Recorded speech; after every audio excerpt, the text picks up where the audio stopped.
Suvi ei ole ainult grillimise aeg või ütleme selline toas lõsutamise aeg või rannas olemise aeg. Suvi on ka ikka spordi tegemise aeg ja oma suvestuudio saatega me oleme otsustanud käia ka sporti tegemas.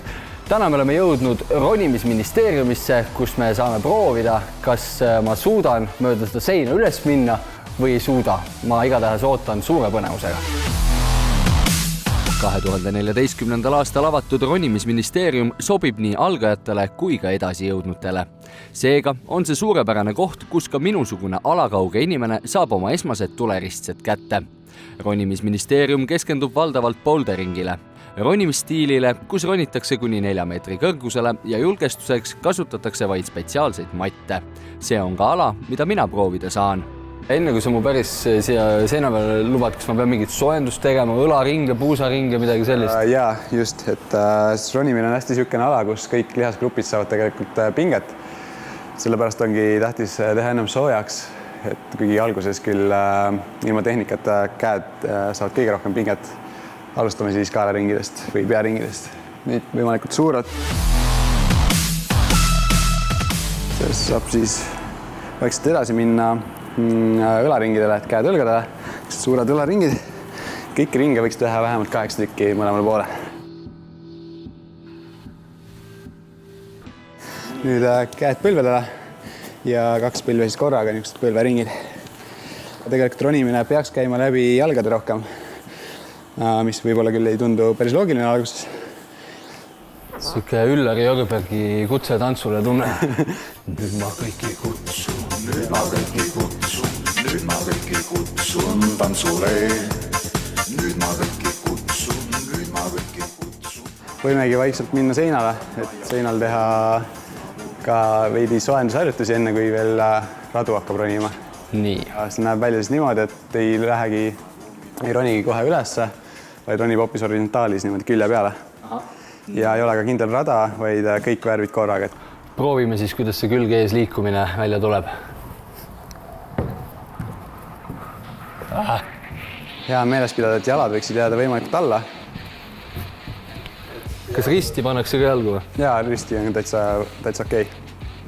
Et teinekord peabki jalad eest läbi või tagant läbi risti.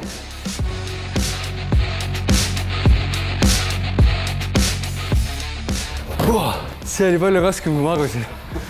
Kui mul nüüd on külge ees see sirge läbi tehtud, kas sa julged mind lubada nüüd siia selle sirge peale ka, et ma läheks ülest poole ka?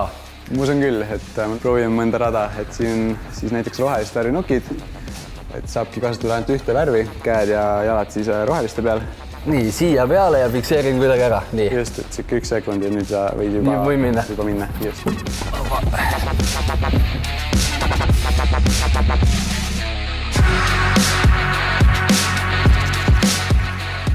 Rohelise raja tegime läbi, ma eeldan, et see oli vist üks lihtsamaid.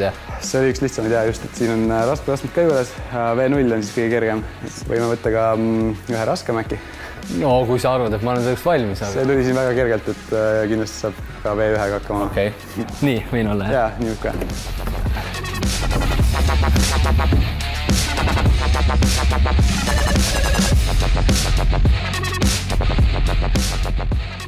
Eelnevalt saime ronitud siin sükse sirge seina peal, mis on natuke kergem nüüd, et hetkel prooviks äkki hoopis sükest negatiivset seina. See on just see rada, kus ämblikmees käib oma trenne tegemas vahepeal, kui tal on vaja. Just see on see rada.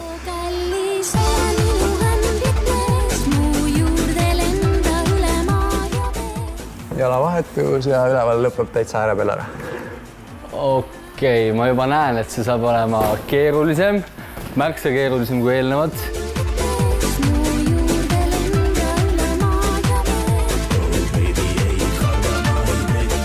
See ei ole üldse nii kerge, kui ma arvasin. Ma mõtlesin, et need esimesed 2, mis siis oli, aga siin ripud, õige puus ette, vale puus ette. Aga ma tahan uuesti proovida. Nii vähe ei puudu. No, peaaegu oli tehtud. Räägi siis, miks inimesed siia ronimisministeeriumisse peaksid üldse tulema? Kõigepealt just sellepärast, et see on kõige üks efektiivsemaid treeningvariante. just sellepärast, et ta ei muutu üksluiseks, et kõik ronimisrajad ja kõik liigutused on natuke erinevad ja samuti ka need rajad muutuvad, et kui isegi ühel hetkel need rajad muutuvad nagu tüütuks, sest need on nii palju läbi ronitud, et siis need ikkagi muutuvad. Kaljuronimine on spordiala, mis teeb 2020. aastal toimuvatel Tokyo suvemängudel ka oma olümpiadebüüdi. Olümpial võisteldakse 3 erinevas distsipliinis.